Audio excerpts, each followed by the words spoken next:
Introduction. To the friendly reader, this is the third and probably the last of the fairy books of many colors.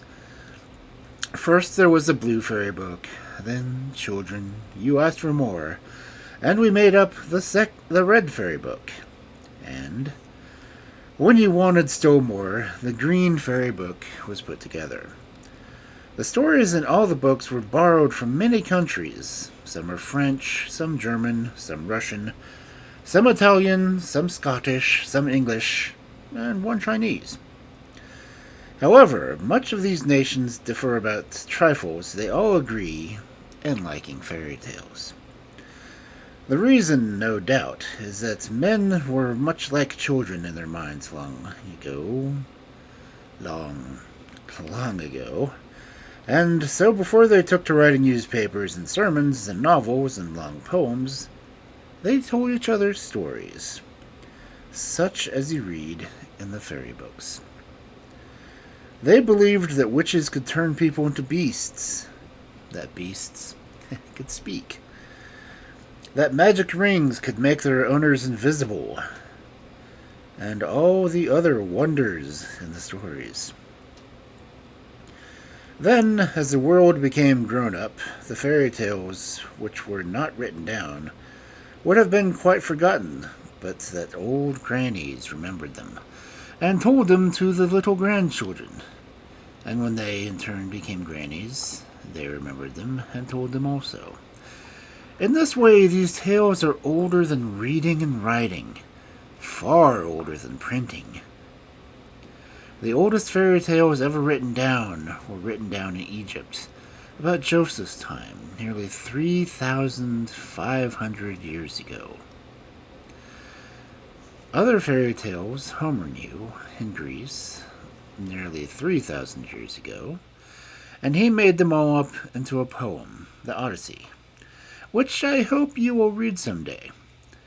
Here you will find the witch who turns men into swine, and the man who bores out the big, foolish giant's eye, and the cap of darkness, and the shoes of swiftness, that were worn later by Jack the Giant Killer.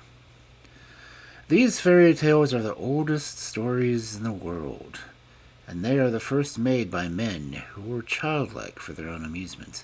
So they amuse children still, and also grown-up people who have not forgotten how they were once children. Some of the stories were made, no doubt, not only to amuse, but to teach goodness. You see, in these tales, how the boy who is kind to beasts, and polite and generous, and brave, always becomes best through his trials. And no doubt these tales were meant to make their hearers kind, unselfish, courteous, and courageous.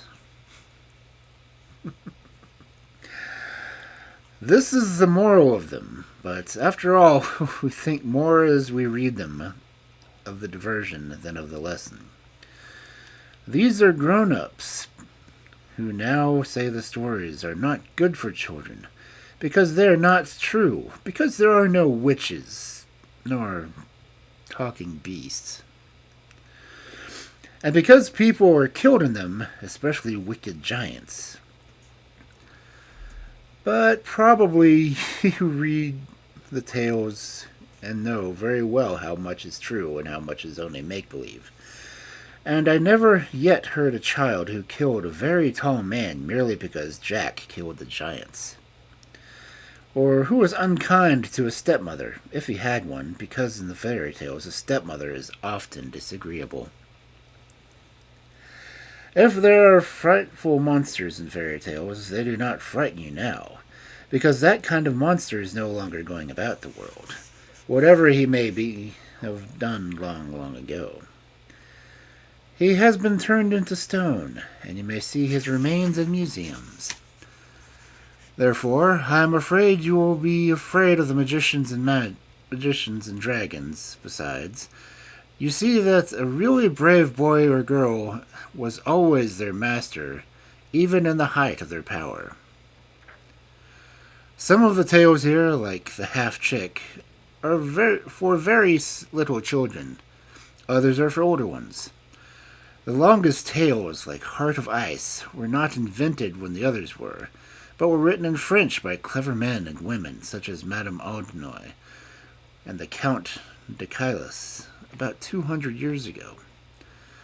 There are not many people now, perhaps there were none, who can write really good fairy tales, because they do not believe enough in their own stories, because they want to be the writer that has pleased heaven to make them.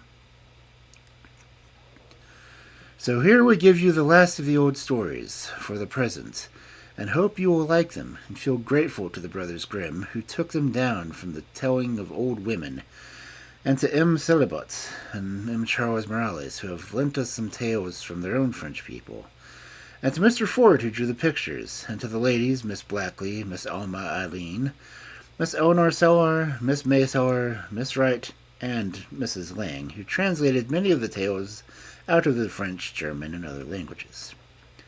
If we have a book for you next year, it shall not be a fairy book.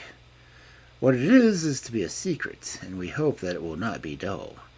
So goodbye, and when you have read a fairy book, lend it to other children who have none, and tell them the stories in your own way, which is a very pleasant mode of passing the time.